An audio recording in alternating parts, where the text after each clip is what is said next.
Бжаня, когда был президентом, да, он больше был разговорчивым, там что-то высказал свое мнение, говорил.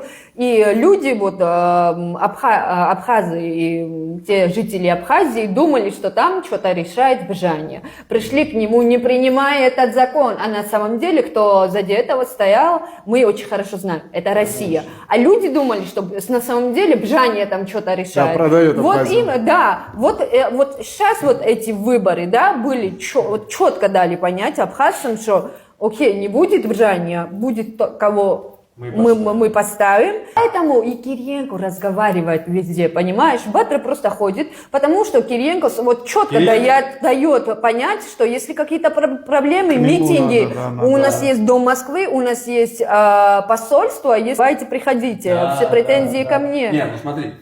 Где-то Кириенко даже подключает Бадра Гумба. Он говорит, рассказывает, а потом, да, Бадр Зурабович? А то, да. Серьезно? Не замечали, что ли?